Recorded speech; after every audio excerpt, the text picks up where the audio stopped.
Modern. Modern. Modern. Modern. We're prepping for a voyage. Modern. The force of an old-fashioned equals whiskey mass times bitters acceleration. Why don't you make that a double? Modern Bar Cart.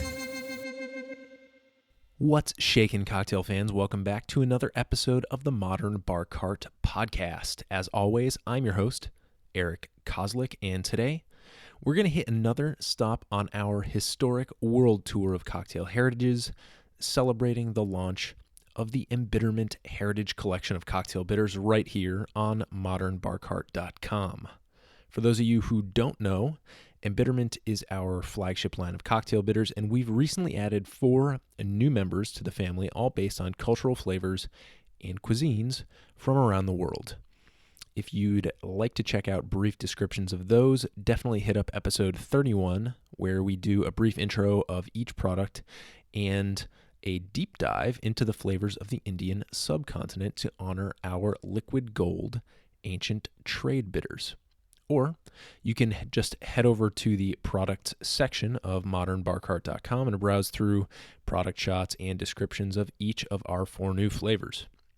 Today, instead of jet setting off to a strange land, we're going to keep things a little closer to home, but only in a manner of speaking.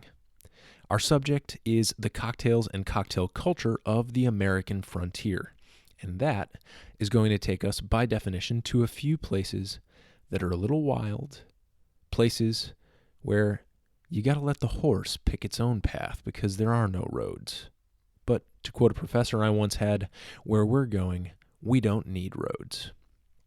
Before we jump into the history, the science, and the straight-up weirdness of frontier cocktails, I thought I'd take a minute here to introduce you to this episode's guest of honor, our Frontier Sarsaparilla Bitters. When my team and I sat down to develop the Heritage Collection, we realized that a lot of our ingredients came from warm tropical locations. And that didn't really pose a problem because there's plenty of different cultures and flavors that developed in the tropics, lots of material. But what it did reveal is that we've probably been overlooking a lot of native flavors from our own continent. North America is pretty special in that it boasts terrains and temperate zones that cover almost the entire range of ecological systems found elsewhere in the world. So it stood to reason that we should be able to create a flavor palette that is uniquely North American. Turns out that wasn't as easy as it seemed for a couple different reasons. One, we don't like dealing with seasonal products here. That's just a logistical reality. If you, as a consumer, want a consistent handcrafted and, in many cases, certified USDA organic product year-round, then I, as the manufacturer, can't really risk getting a phone call from my produce distributor saying that, hey, by the way, apple season is over, or a strange Asian fungus wiped out every strawberry known to man. North America is rich in these seasonal fruits and vegetable products, but that didn't do us a whole lot of good as we set out on our flavor quest. Another limiting factor was that because we are a nation of immigrants here in the United States, our national cuisine is based on flavors that were imported to our country, just like the spices and herbs that define them. So after a lot of time spent eliminating flavor candidates from our list, as well as poring through Native American recipe books and botanical indexes, we finally arrived at our native North American brew. Frontier Sarsaparilla Bitters balance the pungent, mentholated, terpene-driven flavor of woodsy ingredients like juniper berries, lemon balm, and hyssop, with a deep, woody backbone of birch bark and Mexican sarsaparilla root, and just a little bit of sweetness on the finish. And that sweetness comes from blueberries, which have a close analog in the European bilberry, but are in fact a truly North American native plant. But you may think, aren't blueberries super seasonal? You know, that thing you were just complaining about? Well, my friends, summoning up a little frontier ingenuity of our own, we found a way around the problem of seasonality. We used dried blueberries. When I talk about the flavor profiles of the Heritage Collection, you'll hear me speak a lot about tension, several different flavors pulling in different directions. And in the case of the Frontier Bitters, those basic flavor groups are sweet and fruity in the case of the blueberries, woody and mellow in the case of the birch bark and sarsaparilla root, and kind of grassy and mentholated in the case of our herbal components and juniper berries. And this is just a little reminder to keep that concept of tension between flavors front of mind as you create your own innovative flavors behind the bar.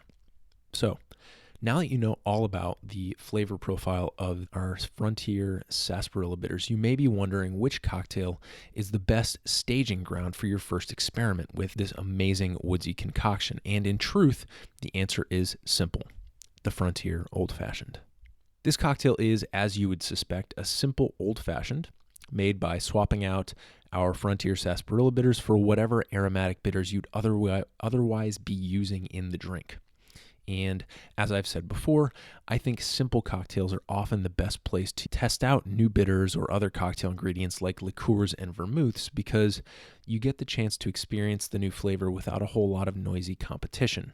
But one thing I would encourage you to potentially modify when you make your Frontier Old Fashioned is the type of sugar you use. One thing we know about the staples available to folks in the Frontier is that it wasn't all extremely fancy. It was usually the rougher stock that could handle changes in temperature and humidity as it traversed the mountains and the desert, maybe a little rainfall on the back of a mule. So pure, refined table sugar wasn't really encountered all that much on the Frontier. Instead, consider using a darker, less refined sugar cube. Something like Sugar in the Raw, Florida Crystals, or even brown sugar might do you just fine. Also, for the sake of conversion here, just keep in mind that a half tablespoon of loose sugar is going to roughly approximate the size of the sugar cube you normally use in your old fashioned. Finally, if you want to go above and beyond, you might consider making a molasses syrup by boiling 2 cups of sugar, 1 cup of water, and 2 tablespoons of molasses. Unlike sugar, molasses was significantly easier to store and transport on the Frontier, and so it was used as one of the most common sweetening agents from the time our country was a scrappy collection of colonies right up to the 20th century. So if you're looking for Frontier authenticity, that's what you go for. We'll put a link to that molasses syrup recipe from Imbibe magazine right in the show notes. And once again, returning to that issue of conversion, I really wouldn't use more than a 1/4 ounce liquid measure of this molasses syrup in your old fashioned, being that it's a rich, simple ratio. Instead of a 1-to-1, it's a 2-to-1 sugar to water ratio. And also because that molasses is definitely going to assert itself in a big way.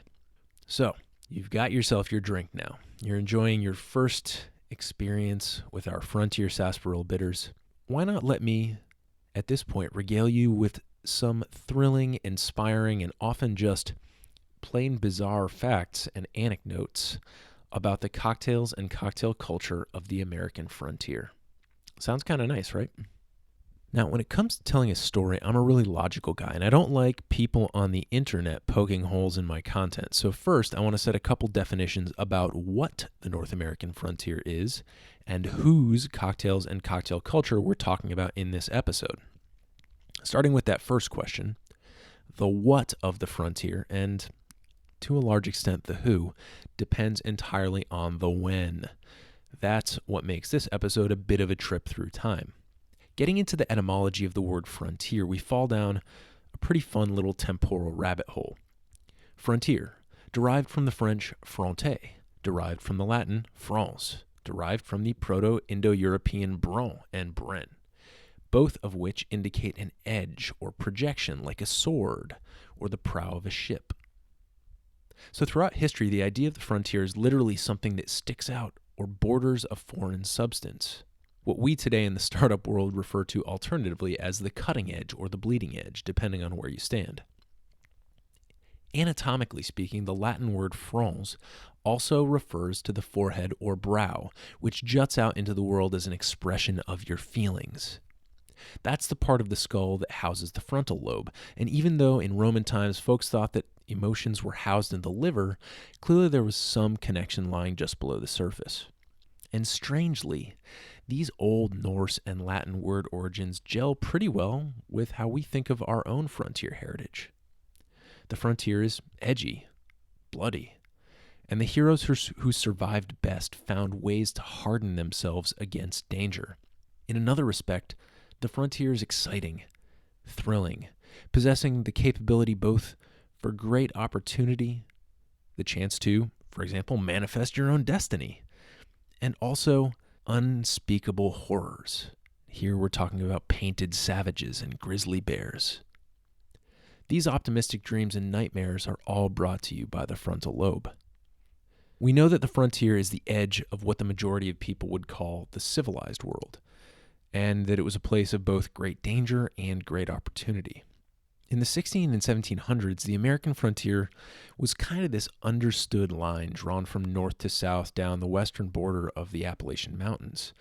And this was largely fine. The foothills, coastal plains, fast-flowing rivers, and deep-water ports to the east of the frontier were just perfect for setting up urban hubs from which these colonies and later states could govern themselves. So for a while, a couple hundred years in fact, the frontier wasn't on the minds of most common people who were setting up their farms and businesses in the New World. But that doesn't mean that the guys, and they were all guys, in high offices weren't daydreaming about all that awesome lumber and farmland and gold that could be lying just on the other side of those fairly unintimidating mountains. So, despite the normal person being largely content east of the Appalachians for the first couple hundred years of our nation's history, there were still plenty of folks who were absorbed in extending the frontier, in pushing that blade further into the tender, unexploited meat of the continent.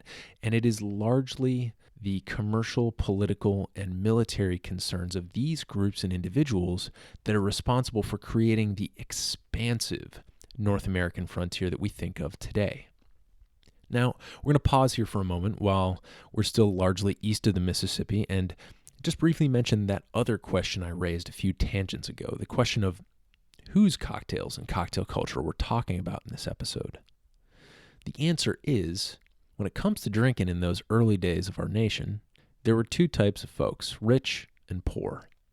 And that's a distinction I'm going to use fairly often when I talk about certain cocktails and cocktail ingredients in this episode because it really helps you understand who had access to what and subsequently what purpose these various alcoholic beverages served.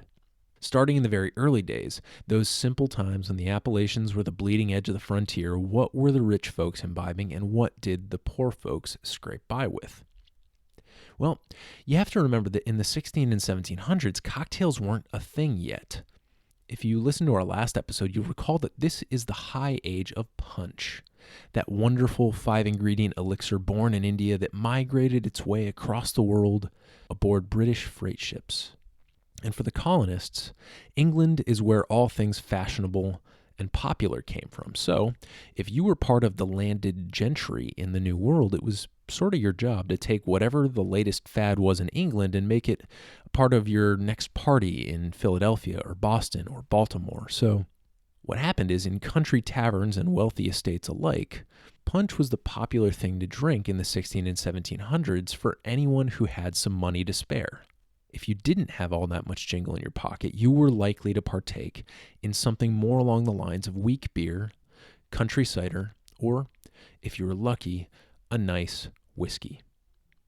I say whiskey because this was produced in the more rural areas that grew and harvested the base grains you would need to make such a spirit, like corn, rye, wheat, and barley.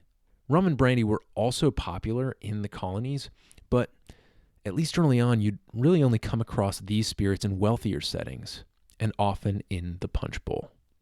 There was one really heavy hitter in the whiskey world that reigned supreme as our nation's frontier began to edge westward in those years following the Revolution. That was Old Monongahela rye whiskey.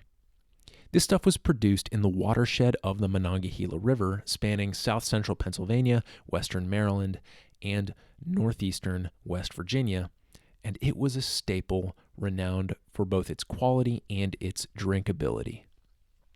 Monongahela rye was one of the first distinctly American spirits, and you can read about some of the production and aging attributes that makes it special in the show notes page where we link to a few resources.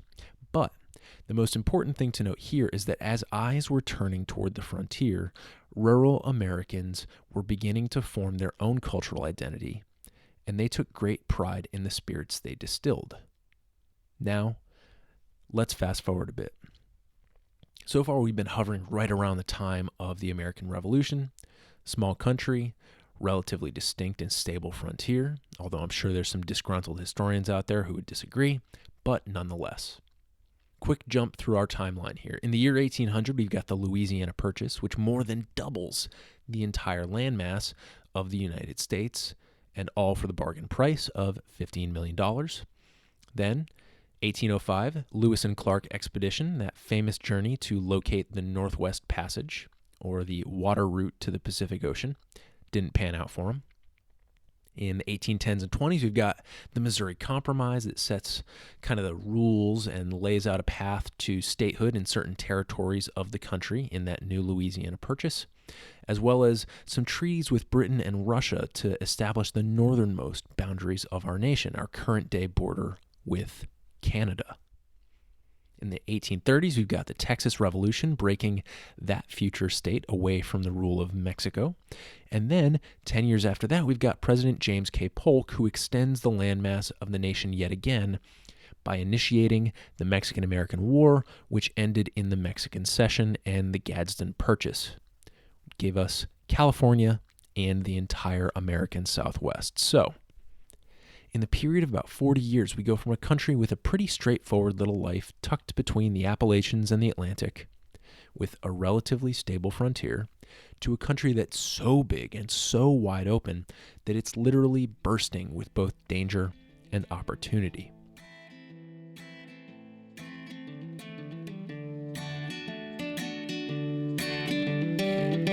You got a gun, Letty? Or will you use mine?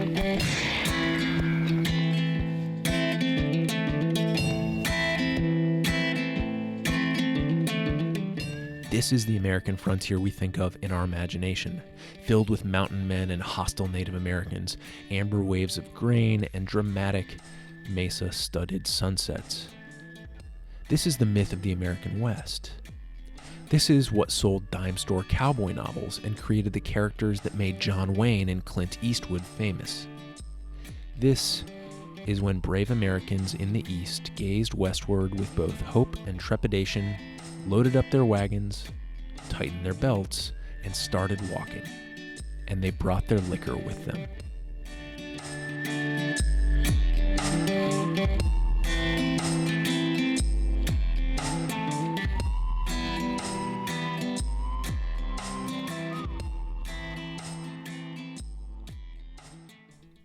I think this is a nice time to talk about another excellent cocktail we've developed specifically for our Frontier Sarsaparilla Bitters.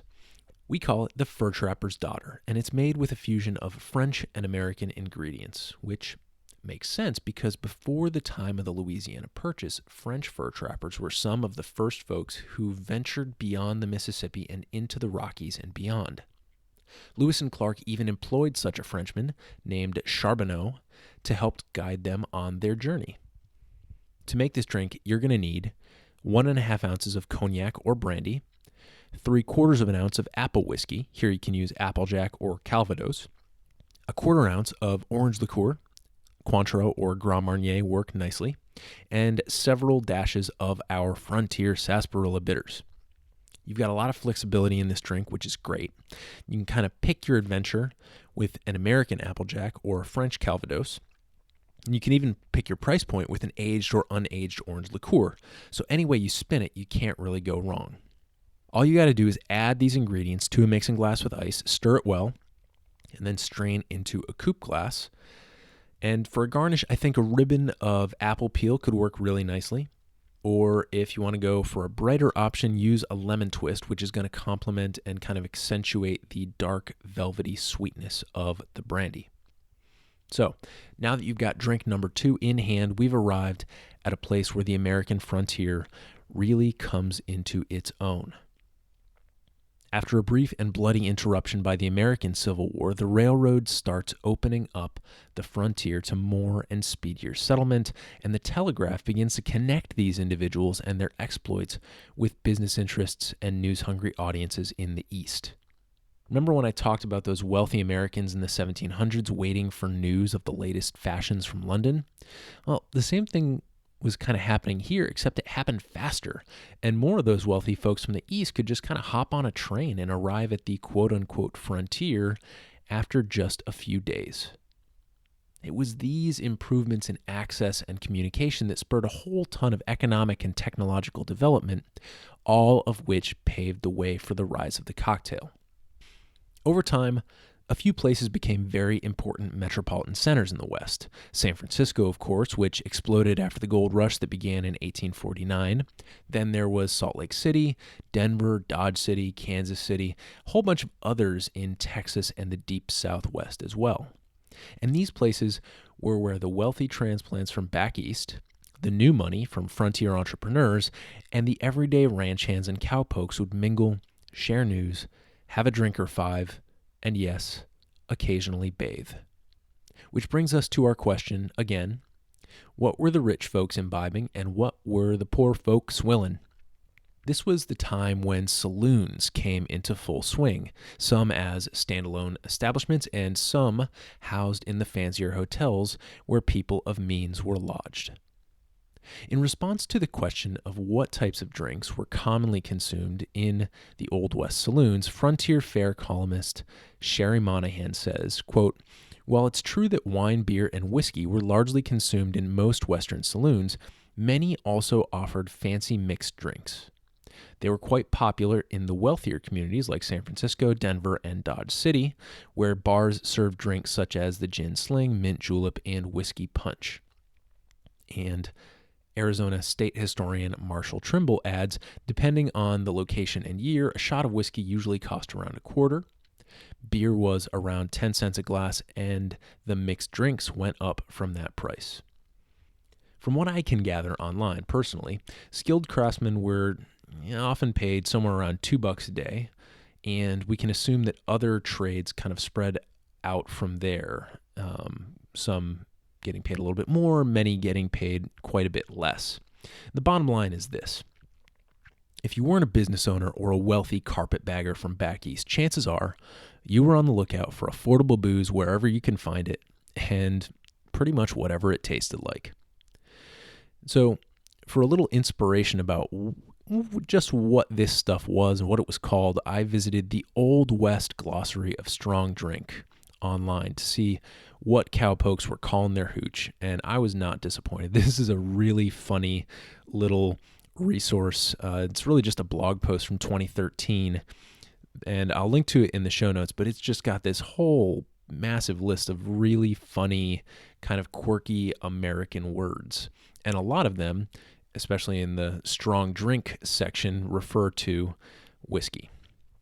So some of the colorful names for the absolute roughest whiskey and illegally fortified or distilled spirits include Bluestone, Bug Juice, 40 Rod, Fusel Oil, Nose Paint, Red Eye, Stagger Juice, Tanglefoot, Toper, and Valley Tan, just to name a few. And you really can't help but lapse into that accent there. It's just, some of those phrases are just delicious. And there are actually a couple items on this list where you can kind of identify the cost-saving aspect for these thirsty lower-class frontiersmen. One is the quote-unquote fusel oil that I mentioned above, which kind of served as a rotating tap as a manner of speaking, but really it was just any fermented beverage that either a saloon owner or maybe somebody who had a wagon would offer straight from the barrel for an affordable price. It was basically the PBR tallboy of the West. And the beauty of fusel oil is that you could use whatever was in season. In the winter, it was probably closer to beer, made using grain or starchy roots. And in the summer, you could use anything from apples to grapes to cactus fruit, depending on what nature or your local farmer had to offer. So fusel oil was great and often very cheap. And another, slightly less honorable practice that was often used by saloon owners was cutting or fortifying these spirits with all manner of other ingredients to make the barrel or the bottle last a little longer and perhaps keep their prices lower than the saloon on the other side of town. You'll see this practice come back about 80 years later during Prohibition, when booze was also pretty hard to come by.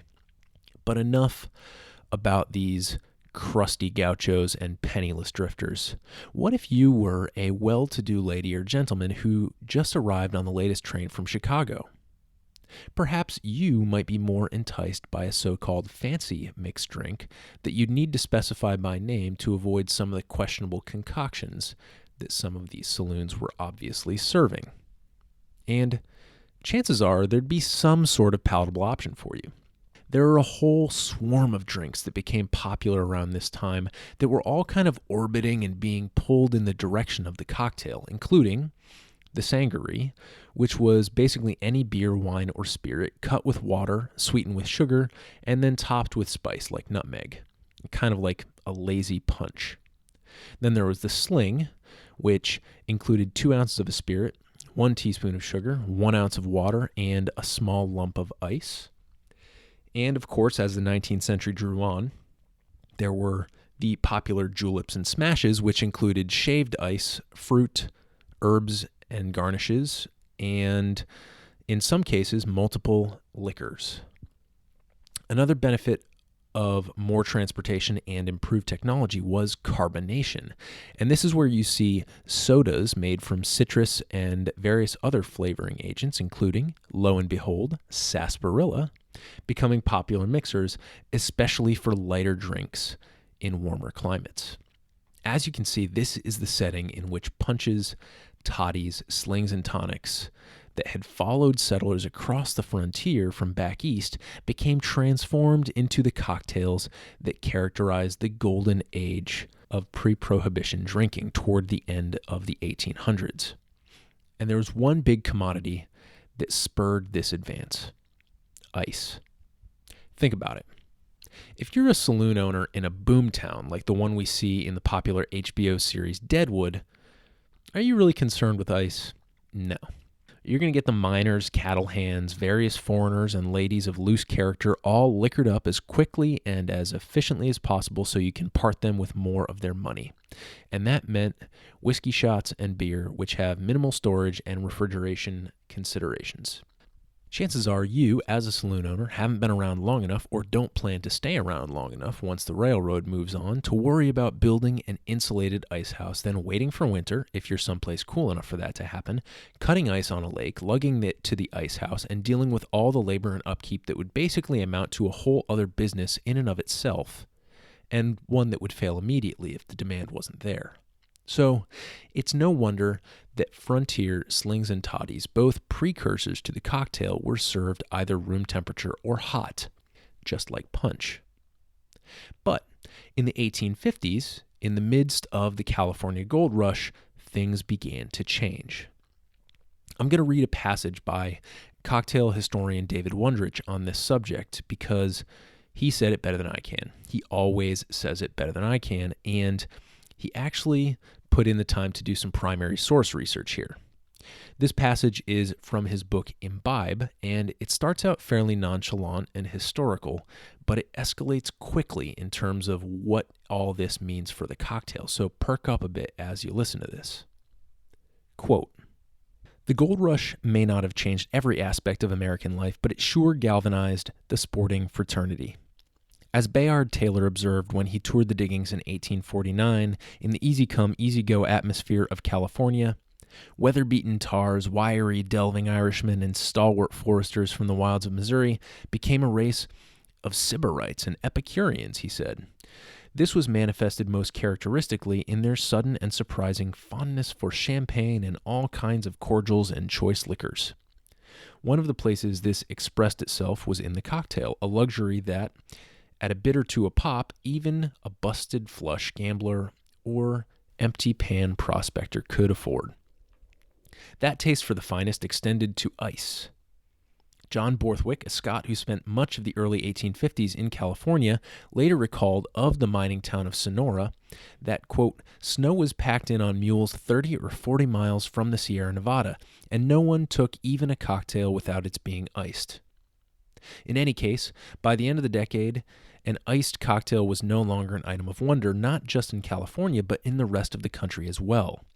The advent of ice brought in a few other changes. Since granulated sugar didn't dissolve well in cold liquor, mixologists learned to replace it with syrup. And why stop with plain sugar syrup? Why not throw in a little raspberry or almond syrup if you've got it, or even a few dashes of some fancy imported cordial? And once you've pre-dissolved the sugar, you won't need that toddy stick to break up the lumps anymore. You can stir the drink with a simple teaspoon, or more theatrically, pour it back and forth between 2 glasses or a glass and one of those new tin shakers. End quote. So, all these burly, bearded miners could work back-breaking, dangerous jobs all day, but they couldn't bear the thought of a cocktail made without ice. Is it me? Or is it starting to smell a bit like hipster in here? Give these guys a smartphone, some rich parents, and a 90s childhood, and I think they'd get along just fine with a large portion of today's cocktail crowd. And here I would say I digress, except for the fact that affluence and access to ingredients are probably the 2 most important factors in the rise of the cocktail. In fact, the forces at play during those early days when proto-cocktails morphed into the final cast of characters and techniques that we know and love today are very similar to the ones that spurred the rebirth of the cocktail in the late 1990s and 2000s. Affluence and diversity. Both good things. Both necessary for the cocktail to develop, but as we know from the stark divide between the drinking culture of rich and poor, it's a necessity that keeps some folks out in the cold. At this point, I considered jumping into kind of a theoretical tangent on how we can use this lesson to make cocktails more accessible today, but I know how much you guys hate when I do that. So instead, I'll mention a few tidbits about the people who are kept most in the cold during the entire history of the frontier. People who have a stereotypically dark relationship with alcohol to this day. Native Americans. Now, it's tempting to say that the First Nations people didn't have any contact with alcohol until they came into contact with European settlers. However, that's definitely not the case. Pre-Columbian tribes in present-day Mexico cultivated and fermented agave plants to create an alcoholic beverage called pulque, and the Apache are known for making a corn beer called tiswin. It's also likely that many Native Americans also used the fruit of the prickly pear cactus to create some sort of wine-like beverage. And in this same kind of world, we can't forget the use of mind-altering substances like peyote and other psychotropic plants and mushrooms that stretches well into the distant past for these Native American nations. So, to say that Native Americans were completely sober would definitely be a fallacy. But it's clear that as these people were struck with atrocity after atrocity and penned into reservations, alcohol certainly offered a dangerous escape from their situation that has plagued their communities right up to the present day and resulted in the harmful stereotype of the drunk Indian.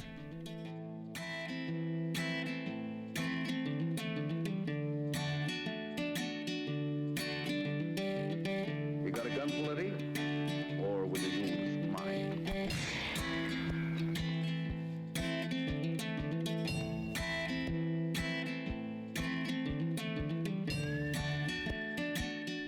I think what all of this goes to show is that the frontier was a hard place to live. And people back then of all types wanted to escape a bit and refresh themselves however they could. If they couldn't literally shake off the dust of the trail, well, then maybe they could at least take it off their mind for a while by locating a bottle of old Monongahela, a glass of fusel oil, or maybe even a bartender who could mix you up a gin sling. As access to ice, refrigeration, and the railroad accelerated, access to fancy drinks expanded, and a wonderful era of cross-pollination between cities developed in which the nation's best bartenders, like the famous Jerry Thomas, began setting down their recipes so that people all over the world could learn how to make these fine concoctions.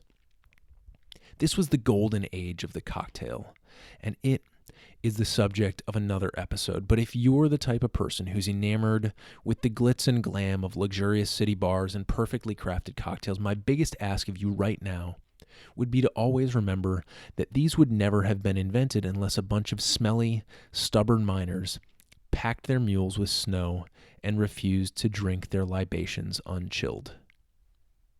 That about does it for our episode on Frontier cocktails. As I ride off into the sunset here, I hope you'll be inspired to do some of your own research on our nation's mixological roots and maybe even pick up a bottle of our Frontier Sarsaparilla Bitters to help with your experiments. Cheers. New year, new outro comments, so listen up.